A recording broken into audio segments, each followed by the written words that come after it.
kas valdo pasaulį ir kodėl dauguma žmonių galvoja, kad pasaulį valdo valdžia ir elitas. Ne, tačiau viskas yra daug giliau ir viskas yra daug subtiliau. Matote, valdžia, pinigai, vyriausybė nevaldo pasaulio.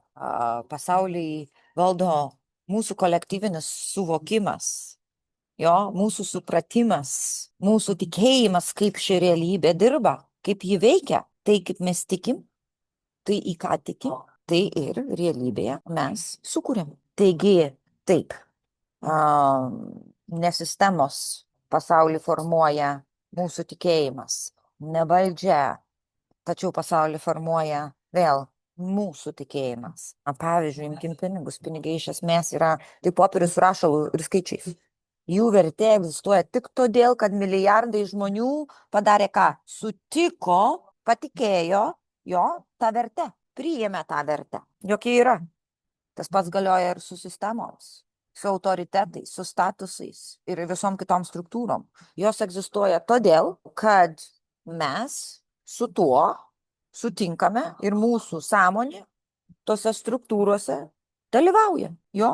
Tai kolektyvinė realybė nėra primesta iš valdžios, iš viršaus, iš kažkur tais.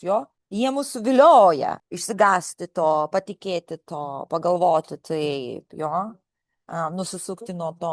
Tačiau kiekviena baimė, kurią mes priimame, kiekviena istorija, kurią mes kartojame, kiekvienas įsitikinimas, kurį mes nešiojame savyje, tai tampa dalimi lauko, kuris formuoja mūsų visų pasaulį. Ir būtent čia slypi tikroji įtaka. Mes nežinodami, kad mes kūrėme savo realybę, susiviliojam labai greitai visokiom temom, visokiom idėjom, kurios yra paduotos iš išorės ir galvojam, kad kažkas mus valdo. Įtaka yra iš išorės. Įtaka yra noras paveikti visuomenę, dažniausiai suteikia šansą tai realybei atsirasti.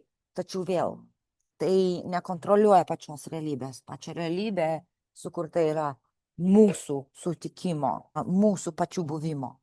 Ir gilesnė tiesa yra ta, kad kolektyvinis pasaulis yra kolektyvinės sąmonės veidrodis. Ir kiekvieno žmogaus protas yra šios realybės kūrėjas. Dauguma žmonių niekada net neišmoksta, kaip veikia jų pasąmonė, kaip veikia jų protas, kaip veikia jų kūnas, kaip veikia ši realybė, ši fizinė materija. Jie tiesiog reaguoja, vartoja, siekia ir kartoja kažką. Jiem pateiktas istorijas dažniausiai, nesuvokdami, kad jų žvilgsnis į gyvenimą, jų tikėjimas, taip kaip jie kalba, kaip jie elgesi, kiekvienas žingsnis, vibracija tiesiogiai dalyvauja realybės kūrime visiems. Todėl ir gimė kvantinis gyvenimo būdas, todėl kad viskas prasideda nuo radikalios atsakomybės kiekviename žmoguje, ne nuo kovos su sistemomis, ne nuo kaltinimo, tačiau nuo gebėjimo valdyti vienintelę vietą, kur iš tikrųjų kūriama realybė. Tai yra jūsų sąmonė, savo sąmonė. Kiekvienas žmogus yra tarsi ląstelė gyvame organizme šioje žemėje. Jei viena ląstelė tampa destruktyvi, viena ląstelė tampa vėžinė. Automatiškai silpsta visas kūnas, visas organizmas. O kita ląstelė pradeda regeneruotis, atsinaujinti. Atsinaujina visas kūnas. Taigi vėl, kvantinis gyvenimo būdas reiškia tapti regeneratorium. Reiškia tapti atsinaujinimo mechanizmų pačių savyjame, ta atsinaujimo ląstelė žmonijos kolektyve, sakykime. Žmogumi, kuris kūrė pajamas per savo talentus ir dovanas ir darbas nesijaučia kaip katurga kažkokia.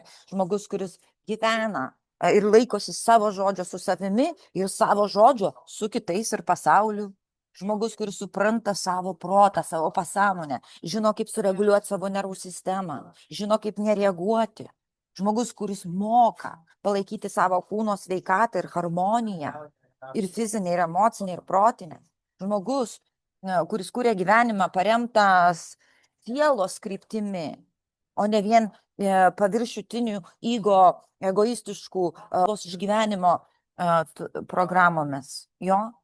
Tai yra tikrasis suverenitetas, laisvė jūsų. Tai ne apie maištą. Tai yra įkūnyta darna. Va tai apie kai. Kas galite įkūnyti darną? Va dabar savyje. Kai pakankamai mūsų atsakomybė už savo sąmonę, už savo pasąmonę, už savo darną vidinę, protinę, fizinę, emocinę, dvasinę, kolektyvinė realybė pradės keistis va tai va, labai greitai. Nes realybė niekada nebuvo valdoma iš išorės, nebuvo valdoma valdžios. Ji visada buvo kuriama iš mūsų vidaus. Taigi, susitik save giliausiame savo šaltinyje, kur gimsta tavo galia, kur gimsta tavo sveikata, tavo didžiausios pajamos, tavo kūryba, tavo nuoširdus, intymūs santykiai. Tu niekada to nepasigailėsi. Apkabinu ir aš tikiuosi, kad tai jūs palaiko. Ačiū, kad esate čia, kad žiūrite, komentuojate ir dalinatės. Dėkui Jums už Jūsų buvimą.